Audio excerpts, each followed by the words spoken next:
Good morning and welcome to the May 2022 open meeting of the Federal Communications Commission. As we start, I want to note that our hearts are with the victims, families, and communities struck by hateful and horrific gun violence during the last week. Our thoughts and prayers are with them, but we know, of course, that more than that is required. Madam Secretary, will you please introduce our agenda this morning? Thank you, Madam Chairwoman. Good morning to you and good morning, Commissioners. For today's meeting, you will hear 4 items for your consideration. First, you will consider a report and order on reconsideration, and further notice of proposed rulemaking addressing foreign-originated and other illegal robocalls from multiple angles.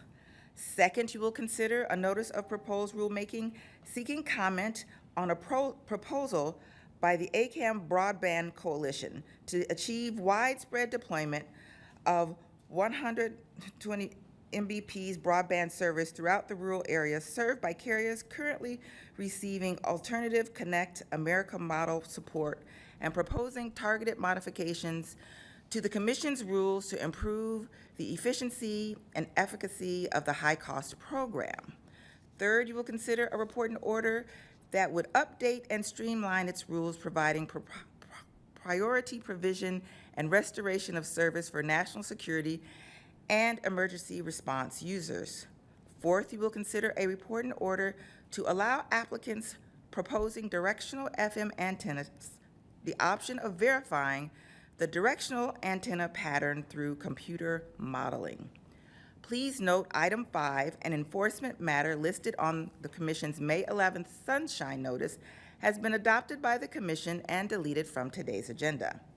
The first item on your agenda is entitled Combating Illegal Robocalls and will be presented by the Consumer and Governmental Affairs Bureau and the Wireline Competition Bureau. Alejandro Rourke, Chief of the Consumer and Governmental Affairs Bureau, and Trent Harkrader, Chief of the Wireline Competition Bureau, will give the introductions. Thank you, Madam Secretary. Mr. Rourke, please proceed. Good morning, Madam Chairwoman and Commissioners. Today I'm pleased to introduce, on behalf of the Consumer and Governmental Affairs and Wireline Competition Bureaus, an item that, if adopted, would take important steps to combat illegal robocalls. It targets foreign-originated illegal robocalls, addresses an open issue in the Commission's robocall mitigation database rules, and seeks comment on strengthening the Commission's rules to address illegal robocalls, regardless of where they originate. Before turning the presentation over to the Bureau staff, I'd like to thank the Enforcement, International, and Public Safety and Homeland Security Bureaus, as well as the Offices of Communications, Business Opportunities, Economics, and Analytics, and General Counsel for their valuable assistance on this item. And now I'm happy to turn the time over to Jerusha Burnett, Attorney Advisor for CGB's Consumer Policy Division, and Jonathan Letcher, Attorney Advisor for CGB's Competition Policy Division, who will jointly present the item. Good morning, Madam Chairwoman and Commissioners. Unwanted calls, which include illegal calls, continue to be the Commission's top source of consumer complaints. Illegal calls cause real harm to consumers and undermine consumers' confidence in the country's telecommunications network. The report and order on reconsideration, and further notice before you, if adopted, would continue the Commission's important work to combat illegal robocalls and protect American consumers. The report and order addresses the problem of foreign-originated illegal robocalls by adopting rules focused on gateway providers, which can serve as a critical choke point for reducing the number of illegal robocalls received by American consumers. The report and order defines gateway provider as a US-based intermediate provider that receives a call directly from a foreign-originating provider or foreign intermediate provider at its US-based facilities before transmitting the call downstream to another US-based provider. The report and order expands the Commission's robocall mitigation database rules by requiring gateway providers to submit certifications and mitigation plans to the robocall mitigation database, describing their robocall mitigation practices and stating that they are adhering to those practices. It also requires gateway providers to apply stir-shaken caller ID authentication to all unauthenticated foreign-originated SIP calls with U.S. North American numbering plan numbers in the caller ID field. Beyond these caller ID authentication steps, the order requires gateway providers to take additional steps to help stop foreign-originated robocalls. First, the order requires gateway providers to respond to traceback requests within 24 hours. Second, it requires gateway providers to block illegal calls following commission notification or risk the commission directing downstream providers to block all their traffic. Third, it requires gateway providers to take steps to ensure that the immediate gateway providers to block based on a reasonable do not originate list. Finally, it requires gateway providers to take steps to ensure that the immediate upstream foreign provider is not using the gateway provider to carry or process a high volume of illegal traffic into the U.S. network, and requires gateway providers to take reasonable steps to mitigate illegal robocalls regardless of whether they have fully implemented STIR/SHAKEN on the IP portions of their network. Now, my colleague Jonathan Lecter in the Wireline Competition Bureau will discuss the order on reconsideration and further notice of proposed rulemaking. Thank you very much, Jerusha. The order on reconsideration expands the requirement for domestic voice service providers to accept calls carrying U.S. North American numbering plan numbers only from foreign originating providers that have submitted a certification to the robocall mitigation database to also cover traffic sent directly from foreign intermediate providers. In doing so, it resolves petitions for reconsideration of the existing requirement and ends the stay of enforcement of that rule. The further notice of proposed rulemaking takes further steps to protect American consumers from all illegal calls, whether they originate domestically or abroad. First, it proposes requiring U.S. intermediate providers to authenticate unauthenticated SIP calls and seeks comment on non-IP authentication methods. Second, it seeks comments on enhancing the existing affirmative obligations by extending the 24-hour traceback requirement to all U.S.-based providers, requiring all providers to block illegal traffic when notified by the Commission, and further clarifying the Commission's rule requiring providers to take affirmative, effective measures to prevent new and renewing customers from using their network to originate illegal calls. Third, it seeks comment on requiring intermediate and terminating providers to block traffic from bad actor providers, regardless of whether the bad actor is a gateway provider. Fourth, it proposes to extend the general mitigation standard adopted in the reporting order to all providers. Fifth, it proposes to extend the robocall mitigation database filing requirements to all U.S.-based providers, regardless of whether they have fully implemented STIR/SHAKEN. Sixth, it proposes several enhancements to enforcement of the Commission's rules addressing illegal calls, robocall mitigation, and the caller ID authentication, including proposing specific forfeitures for violations, expanding the acceptable reasons for removal from the robocall mitigation database, and subjecting repeat offenders to proceedings to revoke their Section 214 operating authority and to ban offending companies and associated individuals from future significant association with entities regulated by the Commission. Finally, it seeks comment on several additional issues related to the Commission's caller ID authentication, robocall mitigation database, and numbering rules, as well as potential carve-outs for traffic that may not present the same risk of illegal calls as other types of traffic. The Consumer and Governmental Affairs Bureau and the Wireline Competition Bureaus recommend adoption of this item and request editorial privileges. Thank you very much. Thank you. We will now hear comments from the bench, and we will start with Commissioner Carr. Thanks. Well, first of all, thank you so much to the Bureau for all your hard work on this. Illegal robocalls are absolutely a nuisance. They're annoying. They're also used to perpetrate scams. I know, speaking for myself, I almost never answer my phone now unless I know the call number, unless it's in my actual contact list. As I've said before, whenever I walk down the street, to the extent anyone knows what I do for a living, they very quickly throw open their windows or yell at me about what are we going to do to stop illegal robocalls. I think you can make the case that it should be just about the only thing that we're focused on, and it can end up being a lot like a game of whack-a-mole, where we're taking concrete steps, important steps, and then the robocalls come in through a different technology, a different route. And sometimes we got to go to the root and look at upgrading the tools and the technologies that we have to identify and try to stop or at least mitigate these robocalls. I think that's what we do today. We focus on the IP portion of people's networks. We're not requiring upgrades of legacy portions of networks. my colleagues worked together to make sure that we try to make sure the squeeze is really worth the juice here by aligning our action more closely with where we hope the international community is going to be with their own efforts to shut down illegal robocalls, to make sure that what we do today has even greater payoff. So I'm very happy with moving forward on another effort to try to crack down on these. It's a difficult area, so thanks again to the Bureau for all your work on it. Thank you. Now, Commissioner Starks. Yes, thank you, Madam Chairwoman. Commissioner Carr, I think it's all those television appearances make you a highly recognized commissioner. Our battle against illegal and unwanted robocalls continues.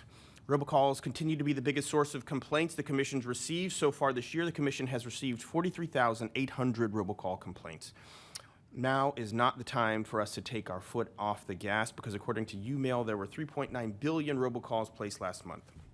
Far too many, but a positive sign is that the number is trending downward from last year.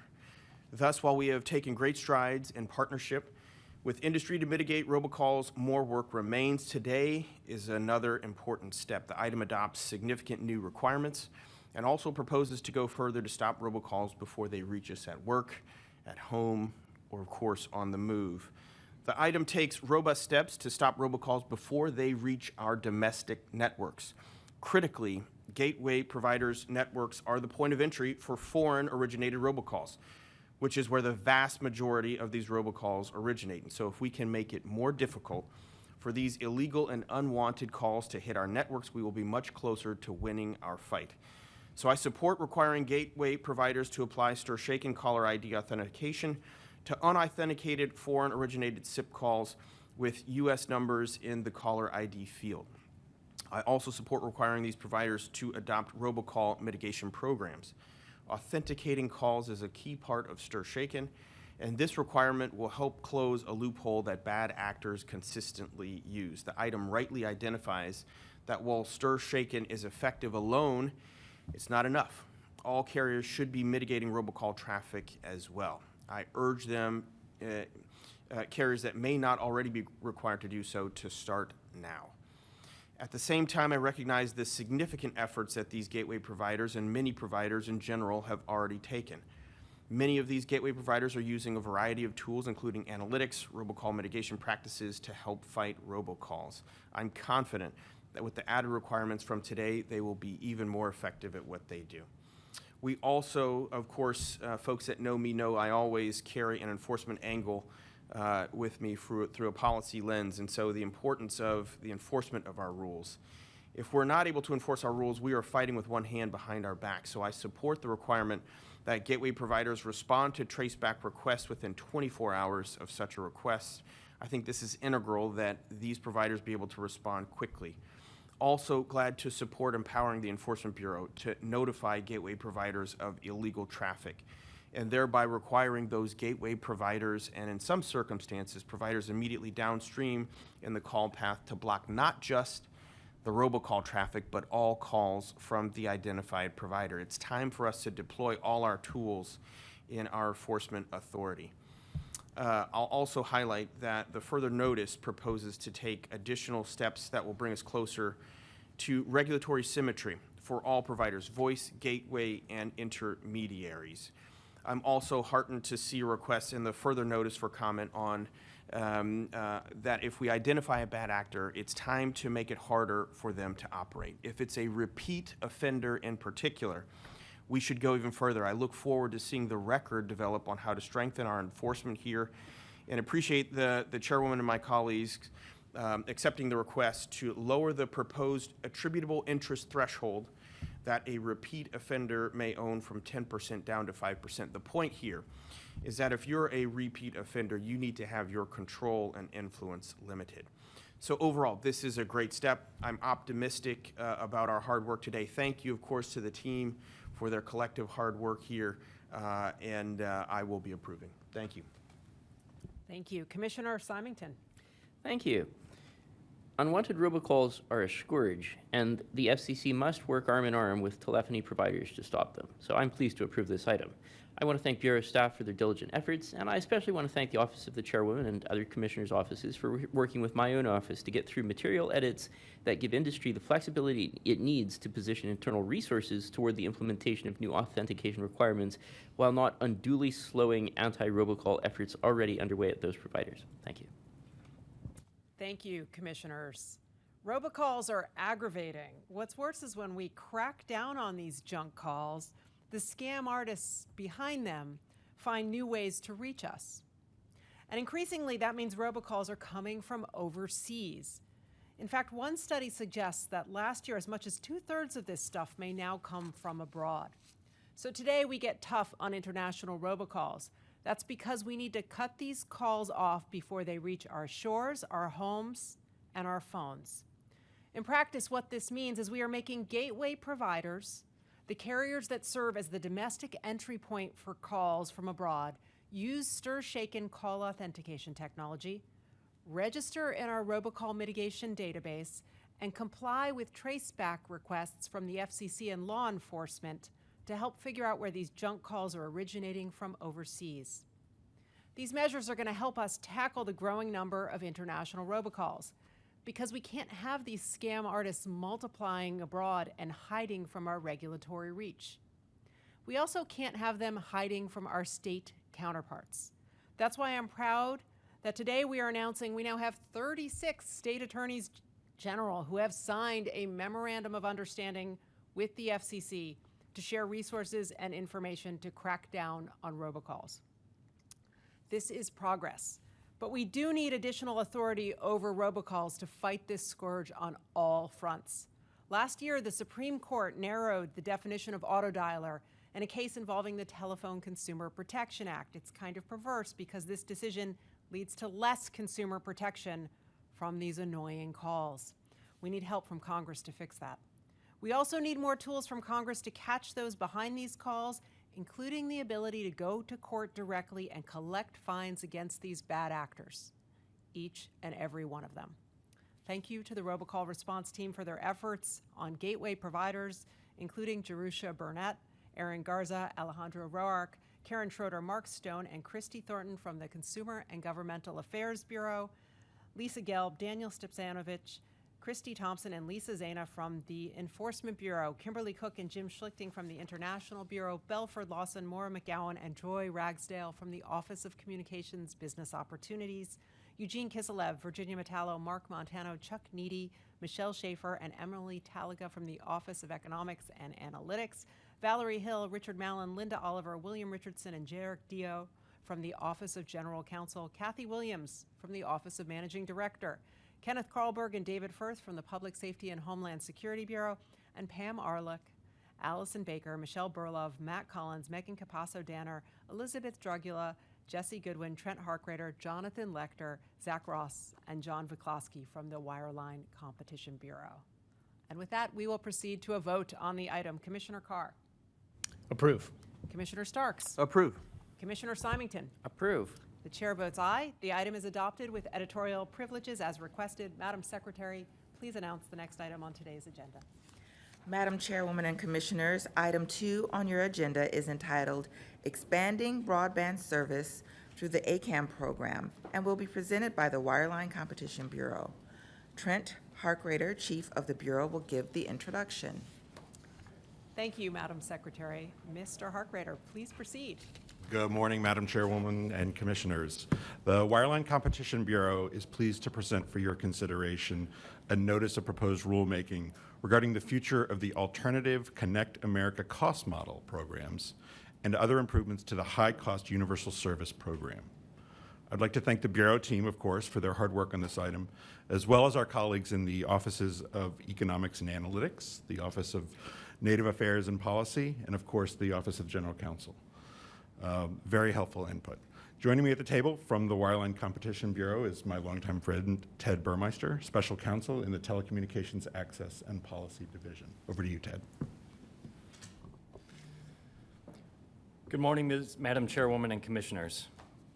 The Commission's High Cost Program implements one of Congress's core universal service policies, to ensure that consumers in expensive-to-serve parts of the country have access to voice and high-speed broadband services comparable to those available to urban consumers and at reasonably comparable rates. Through one part of the high-cost program, the Alternative Connect America Cost Model, or ACAM, the Universal Service Fund provides $1.1 billion per year to support broadband deployment by 447 companies historically subject to rate of return regulation. Under this mechanism, by 2028, ACAM recipients are obligated to deploy broadband capable of at least 25.3 megabits per second to over 800,000 locations, with additional obligations to deploy broadband at lower speeds to another 220,000 locations. This notice of proposed rulemaking seeks comment on a proposal by the ACAM Broadband Coalition to establish an enhanced ACAM program, which would achieve widespread deployment of 120 megabits per second broadband service throughout the areas currently served by ACAM carriers. The notice seeks comment generally on how to leverage existing supported networks of ACAM carriers to swiftly meet current legislative requirements and goals, such as those expressed in the Infrastructure Investment and Jobs Act, while avoiding duplicative support across programs. In particular, the notice seeks comment on how to best and most efficiently implement and sequence enhanced ACAM so that it would work in concert with the National Telecommunications and Information Administration's BEAD program. Additionally, the notice initiates a targeted inquiry into the management and administration of the high-cost program. For more than a decade, the Commission has made substantial progress reforming and modernizing the various high-cost support mechanisms and has gained valuable experience administering and overseeing the program. Based on those lessons learned, the notice proposes targeted modifications to our rules to improve the efficiency and efficacy of the high-cost program. The Bureau recommends adoption of this notice of proposed rulemaking and requests editorial privileges. Thank you. Thank you. We'll now hear comments from the bench. Commissioner Carr. Thanks. Canastota is one of South Dakota's classic small towns. Like many of the farming communities that dot the eastern part of the state, Canastota's founders carved the town's main streets out of the clay, sand, and gravel that dominate the Drift Prairie region all the way back in the 1800s. The 200 or so houses that make up the community today are surrounded by wide acres and miles of corn and soybean fields. And it's an exciting time for the town. Today, the community is served by a new high-speed connection that is equivalent of what you'd expect to find in a far, far bigger city. About a year ago, I had the chance to join Congressman Dusty Johnson as a crew from Golden West Telecommunications pushed aside old copper lines that dated back to the 1970s and pulled the fiber needed to deliver high-speed service to the town. Now, Golden West began serving the area nearly 20 years ago. And thanks to the FCC's ACAM program, they've made steady progress expanding access to high-speed broadband to the homes and businesses that are located there. The new high-speed connections are a game changer. Increased bandwidth has opened up new opportunities for telehealth, education, precision agriculture for the families that live there. And given the low population density throughout the area, it would likely be impossible for any ISP to find the capital necessary to construct a high-speed network. And that's why ACAM, as well as our other high-cost programs, are so important. So I'm pleased today that we're considering ways to enable ACAM recipients to build out even more high-speed connections. And our focus on this is coming at exactly the right time. As I've talked about before, there's no shortage of dollars out there available for broadband. In fact, by my calculations, there's at least $800 billion spread across various departments and agencies. And just last week, NTIA released rules for their new $42 billion BEAD program. And I'll have some thoughts to share on that program at a later time. Going forward, it's imperative that these programs be coordinated in order to prevent subsidized overbuildings in areas that are funded by other federal or state programs. We have an historic opportunity before us to close the digital divide once and for all. But we'll fail unless we have smart policies in place to guide those efforts. So I look forward to working with my colleagues on steps we can take to leverage existing programs such as ACAM to deliver more high-speed connections to Americans across the country while recognizing any potential actions that we take here aren't going to occur in a vacuum, and there's going to be some interesting work ahead to integrate these various programs. So I want to thank the staff of the Wireline Bureau for their work on the item. Thank Chairwoman Rosenworcel for bringing it forward, relatively early in the process so we can try to get ahead of some of these programmatic challenges that we're going to have, and it has my support. Thanks. Commissioner Starks. Yes, thank you, Madam Chairwoman. The availability and affordability of broadband access nationwide is one of the highest priorities of the Commission, and personally, to me as a commissioner. Another is, of course, ensuring that our networks are secure. This notice of proposed rulemaking offers the opportunity to vote to seek comment on both, and I am proud to do so. First, the item seeks comment on a proposal by the ACAM Broadband Coalition to expand our ACAM plans in both scope and duration. With additional funding and an expansion of the length of time under which electing carriers would receive support, these carriers would increase deployment to speeds upward of 100 down, 20 up in some of the most challenging and expensive areas to serve in the country. If the Commission accepts this proposal after a thorough review of the record, some consumers served by ACAM carriers would see a 4-fold, 10-fold, or even 20-fold increase to their speeds. That is assuredly a big win. At the same time, the item appropriately seeks comment on affordability and how to ensure the least available to afford broadband can participate in the benefits of these federally subsidized networks. Additionally, the increase in funding available could encourage other rate of return carriers to sign up for this enhanced ACAM.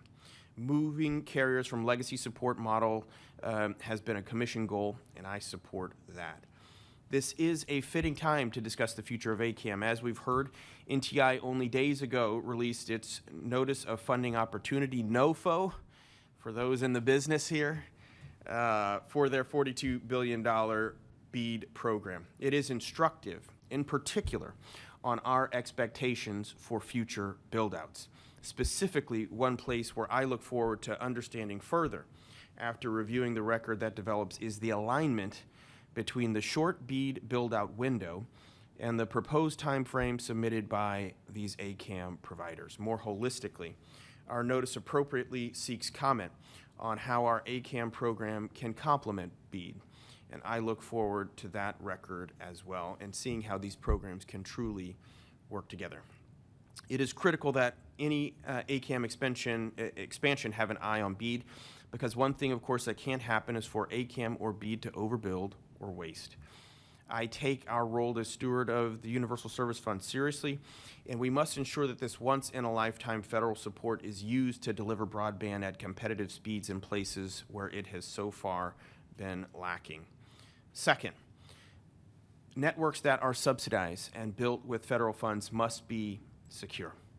This is evident in the constant barrage of attacks on American networks from hostile state and non-state actors, just to mention a few. In March of 2020, hackers linked to the Chinese government penetrated the networks belonging to government agencies of at least 6 different U.S. states in an espionage operation. Kremlin-linked threat actors hacked into numerous defense contractors between January 2020 and February of 2022, and ransomware continues to be an ongoing problem. So I'm proud to announce that my colleagues have agreed with my ask to include, for the first time, a request for comment on whether we should require ACAM carriers and carriers receiving high-cost support to have a baseline cybersecurity and supply chain risk management plans. The notice now seeks comment on whether these plans should spell out specific security and privacy controls in the case of cybersecurity, supply chain risk management controls also being implemented. It asks whether these plans should reflect the resources of our other expert government agencies, including NIST, and these cybersecurity and supply chain management plans, if included as a requirement in future ACAM and other high-cost support, will ensure a baseline of security for American communication networks. I note again that this is aligned with a similar requirement in the BEAD program, which absolutely makes sense.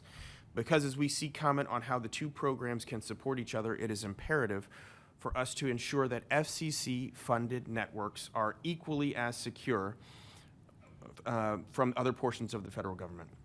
These ACAM networks must stand shoulder to shoulder with the BEAD build-outs.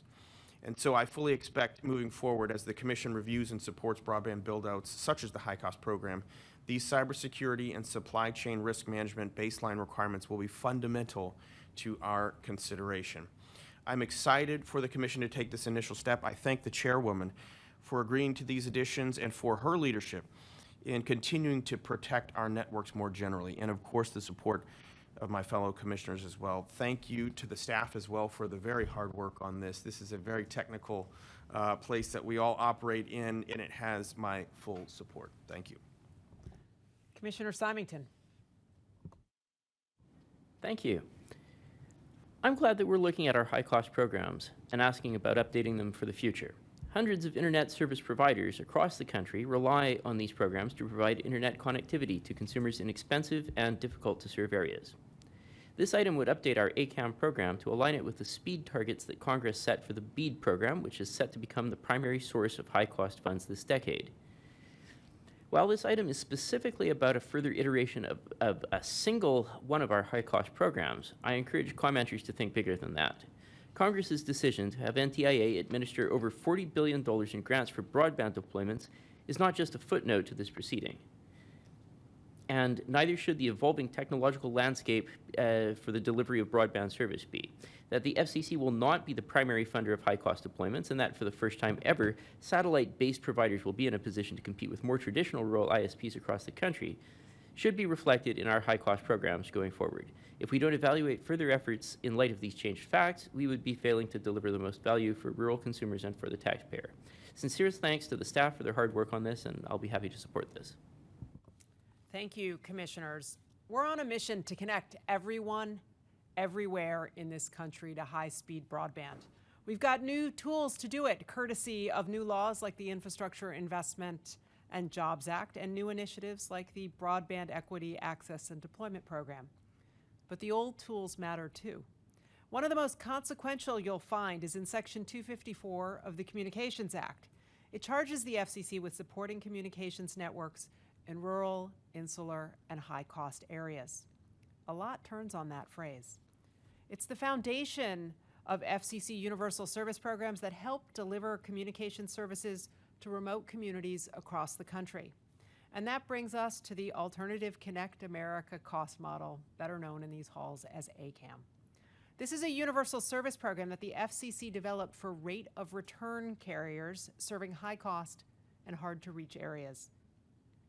It provides a fixed amount of funding in return for commitments to build broadband, and it's led to fiber facilities deeper in the networks of carriers serving these rural communities, and of course that means higher speeds and greater bandwidth for the consumers that are served by them. But like all good programs, it requires review when time advances and technology changes, and that's what we're starting here today. We propose a modernized, enhanced ACAM program.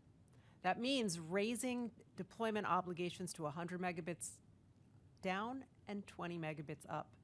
It also means finding other ways to align our work with recent legislation like the Infrastructure Investment and Jobs Act. And on that score, I want to thank Commissioner Starks and Commissioner Carr for their efforts to harmonize our proposal with the cyber standards in the Broadband Equity Access and Deployment Program, as well as participation in the Affordable Connectivity Program. But this is not the only effort we're making to ensure that new broadband programs work hand in glove with long-standing FCC efforts. Last year, we signed a memorandum of understanding with the NTIA and Department of Agriculture to memorialize how we plan to work together and share broadband data. And just 1 week ago, we signed a similar agreement to do the same with the Department of Treasury. Now, to reach everyone everywhere, it's going to take this kind of epic coordination. It will also take thoughtful efforts to update our existing programs as we do here with ACAM. So thank you to the staff who worked on this rulemaking, including Allison Baker, Ted Burmeister, Rebecca Douglas, Lynn Engeldow, Jody Griffin, Trent Harkrader, Jesse Jackman, Sue McNeil, Joe Cereso, Haley Steffen, Gil Strobel, Stephen Wang, and Susan Yellen from the Wireline Competition Bureau. Jim Eisner, Peter Gileski, Michael Jansen, and Craig Stroop from the Office of Economics and Analytics, Melina Barzilai, Rick Mallon, Linda Oliver, and Bill Richardson from the Office of General Counsel, and Matthew Duchesne and Barbara Esmond from the Consumer and Governmental Affairs Bureau. And with that, we will proceed to a vote on the item. Commissioner Carr. Approve. Commissioner Starks. Approve. Commissioner Symington. Approve. And the chair votes aye. The item is adopted with editorial privileges as requested. Madam Secretary, please announce the next item on today's agenda.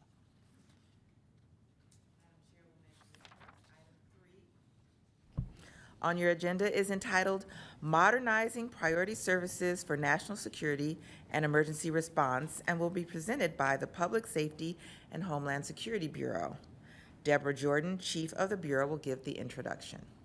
Thank you, Madam Secretary. Ms. Jordan, please proceed. Good morning.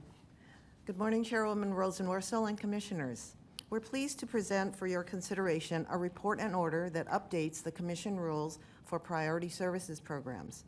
It is critical that America's national security and emergency preparedness personnel, including first responders, can communicate reliably and effectively during emergencies.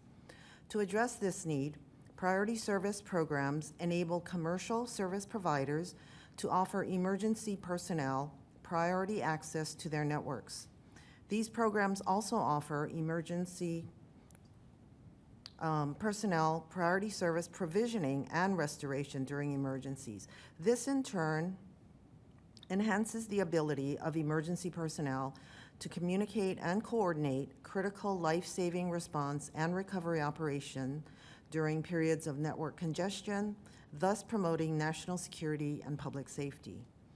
While priority service programs have worked well historically, the Commission's rules for these programs have not been updated in more than 20 years and do not take into account the many changes that have occurred in communications technology during the past 2 decades. Today, we present a report and order that modernizes and streamlines the Commission's priority services rules by removing outdated provisions and updating the rules to include next-generation services that emergency personnel increasingly use to communicate. These changes will ensure that the programs continue to operate effectively and meet the needs of national security and emergency preparedness users now and for years to come. Joining me today from the Public Safety and Homeland Security Bureau is Chris Spink, Attorney Advisor in the Operations and Emergency Management Division. I would like to thank the Bureau for its hard work on this item. I would also like to thank the other bureaus and offices for their contributions. Mr. Spink will now present the item. Good morning, Chairwoman Rosenworcel and Commissioners. There are 3 federal programs that offer priority services for the communications of national security and emergency preparedness users over commercial networks. The first program is Telecommunications Service Priority, or TSP, which requires certain service providers to prioritize the provisioning and restoration of wired communications facilities. The second program is Wireless Priority Service, or WPS, which is a voluntary program that allows service providers to prioritize voice calls on wireless networks. TSP and WPS are both managed by the Department of Homeland Security and are subject to Commission rules that are the focus of today's report and order. The third program is the Government Emergency Telecommunications Service, or GETS, which is a voluntary program that allows service providers to prioritize voice calls on landline networks. GETS is also managed by DHS, but operates solely via contractual arrangements between DHS and service providers. The Commission developed the TSP and WPS rules when communications networks were primarily based on legacy circuit switch technologies. The report in order before you today updates and streamlines the Commission's TSP and WPS rules by making the following changes. First, it modernizes the TSP and WPS rules to clarify that service providers are authorized to prioritize data, video, and IP-based voice services on a voluntary basis for eligible national security and emergency preparedness users. Second, it streamlines the rules by removing outdated provisions that may cause confusion or impede the use of IP-based technologies to support TSP and WPS. Third, it updates the rules to reflect the current responsibilities of government agencies, service providers, and users of priority services programs, while eliminating outdated and burdensome requirements that are no longer necessary. Finally, it updates the descriptions of priority levels and expands WPS eligibility to additional users, especially those with response and restoration responsibilities. The Bureau recommends adoption of the report in order and requests editorial privileges to make technical and conforming edits. Thank you. Thank you. We will now hear comments from the bench. We'll start with Commissioner Carr. Thank you so much to the team for your hard work on the item. It has my support. Appreciate it. Commissioner Starks. Yes, thank you, Madam Chairwoman. We know that another hurricane season is coming. What we need to know is that the backbone of our defenses, national security and emergency preparedness personnel, can utilize any available technology during any emergency to engage in any critical communication.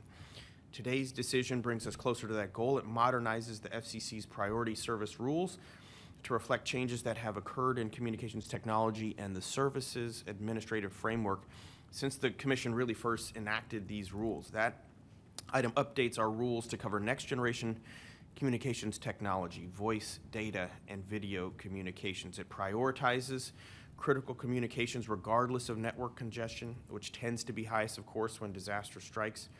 And it eliminates otherwise outdated and unnecessary requirements. The revised rules will increase emergency personnel's flexibility when communicating and improve the efficiency of those communications during and after national security threats. It has my support.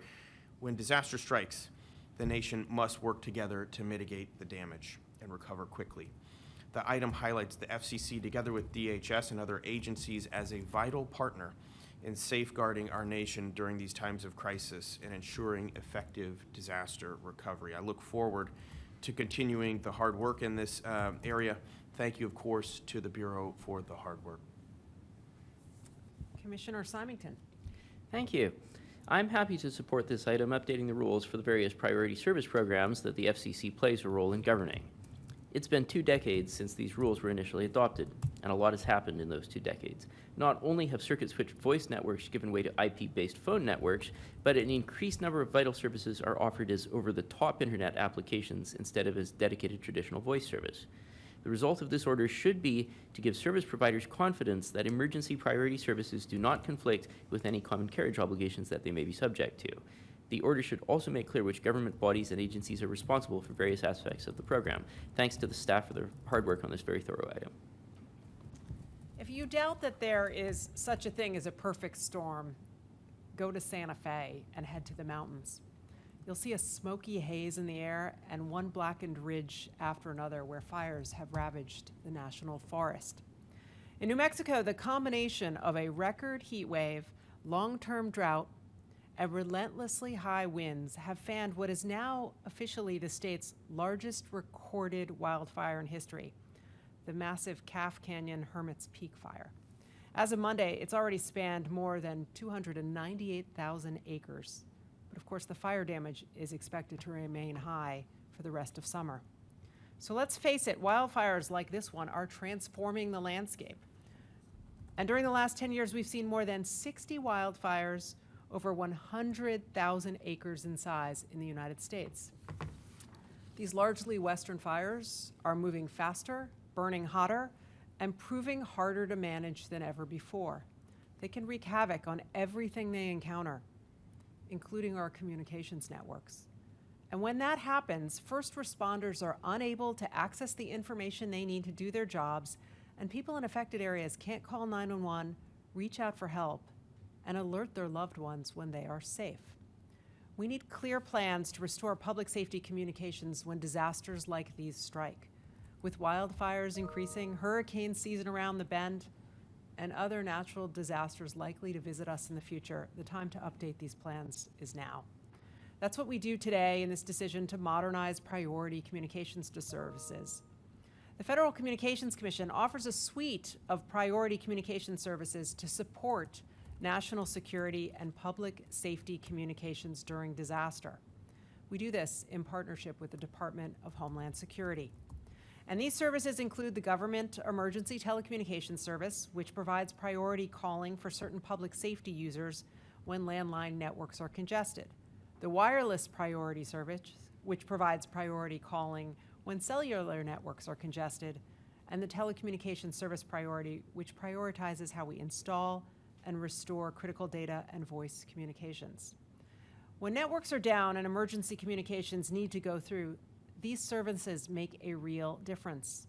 In New Mexico, for instance, there is a 100% call completion rate for the more than 24 wireless priority service calls that have been placed during this fire season. But here's the thing. As you heard from my colleagues and from the Bureau, it has been a long time since we updated these rules. For too long, they have not made it easy for service providers to provide newer IP-based communication services, including data and video, so we fixed that here. We also remove outdated requirements that were built for the analog era, and we expand program eligibility to additional users. Our communications networks have burned before, and Mother Nature's wrath is sure to visit them again. But today's action will help ensure that we are better prepared when that happens. So thank you to the staff responsible for this public safety effort, including Ken Burnley, Justin Kane, Sean Cochran, Michael Connolly, David Firth, Zenji Nakahawa, and Chris Smeek from the Public Safety and Homeland Security Bureau. Doug Klein, Keith McCrickard, and Bill Richardson from the Office of General Counsel, Patrick Brogan, Eugene Kiselev, Virginia Metallo, Chuck Needy, and Emily Talaga from the Office of Economics and Analytics, Christina Clearwater, Kamana Tamad, Charles Mathias, and Jessica Quinley from the Wireless Telecommunications Bureau, Michelle Burloff and Kirk Burgee from the Wireline Competition Bureau, Kathy Harvey, Shannon Lipp, Jeremy Marcus, Raphael Snader, and Ashley Tyson from the Enforcement Bureau, and Joy Ragsdale and Channel Wilkerson from the Office of Communications Business Opportunities. We will now proceed to a vote. Commissioner Carr. Approve. Commissioner Starks. Approve. Commissioner Symington. Approve. The chair votes aye. The item is adopted with editorial privileges as requested. Thank you, Madam Secretary. Please announce the next item on today's agenda. Item 4 on your agenda is entitled Updating FM Radio Directional Antenna Verification and will be presented by the Media Bureau. Holly Sauer, Chief of the Bureau, will give the introduction. Thank you, Madam Secretary. Ms. Sauer, please proceed. Good morning, Chairwoman and Commissioners. It's great to see you all in person. Today, the Media Bureau presents a report and order updating our rules concerning directional antennas. This report and order gives FM and low-power FM broadcasters the option of verifying the performance of FM directional antennas using computer models. Tom Nessinger of the Audio Division will present the item. Good morning, Chairwoman Rosa Morsel and Commissioners. Many AM, FM, LPFM, and digital TV stations use directional antennas that, as the name suggests, direct their signal in specific directions. Over 1/5 of full-service FM stations use such antennas. Although our current rules permit AM and digital TV stations to verify the directionality of their antennas using computer models, applicants to license FM or LPFM facilities using directional antennas must provide actual physical measurements verifying the directionality of the radio signal. These stations must pay the antenna manufacturer to build a full-size mock-up of the antenna and supporting structures on an outdoor test range, or construct a scale model in a test chamber where the signal can be measured and compared to the directional pattern the Commission authorized. These physical measurements can be costly, especially because they must account for all structures at the ultimate antenna installation site that could affect the directional signal. In the notice of proposed rulemaking in this proceeding, the Commission proposed to allow an FM or LPFM applicant using a directional antenna the option of submitting the results of computer modeling verifying the directional pattern rather than measurements. The majority of commenters supported this proposal. Accordingly, the report and order revises our rules to allow an FM or LPFM applicant to verify its station's directional pattern through use of a computer model prepared by the antenna's manufacturer. The report and order sets forth certain information that must be provided concerning the software and procedures used in preparing the computer model, and also sets forth a requirement that the first time the directional pattern of an antenna is verified using a computer model, the station must also provide actual physical measurements of the antenna's directional pattern in order to verify the accuracy of the computer model. Future applicants using the same antenna and modeling software can then cross-reference that verification in later submissions. The Media Bureau recommends that the Commission adopt this report and order and requests editorial privileges to make any necessary technical or conforming edits. Thank you. Thank you. We will now hear comments from the bench. Commissioner Carr. Thanks. Well, first, Holly, I think you've had a lot of seats in this building. I think this may be your first time in the big seat presenting as chief, so kudos to you and the team. Thanks for all the work on the item and has my support. Thanks. Commissioner Starks. Yes, nothing further from me, but appreciate the hard work on this item. It has my full support. Commissioner Symington. Thank you. No comments other than to express my appreciation to the Bureau. All right, well, I have comments. Antenna technology is evolving. You see this very clearly with FM radio stations.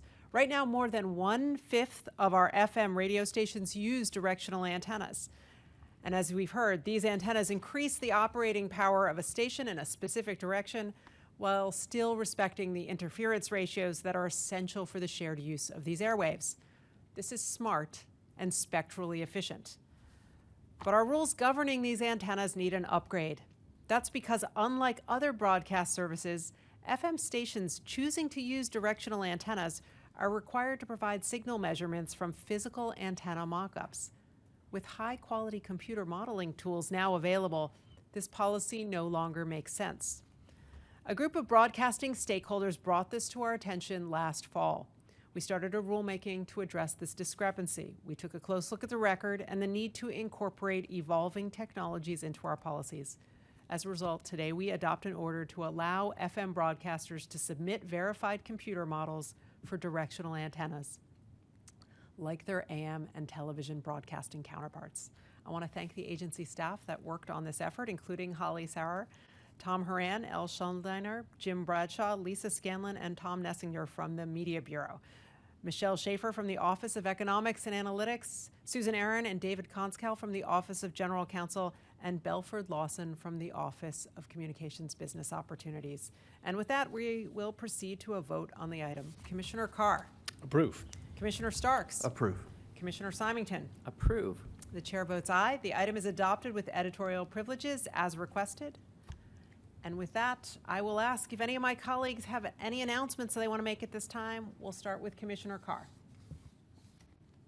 Come back to me 1 second. Sorry. Come back to me. That's a first. All right. Commissioner Starks, take it away. Yes, thank you, Madam Chairwoman.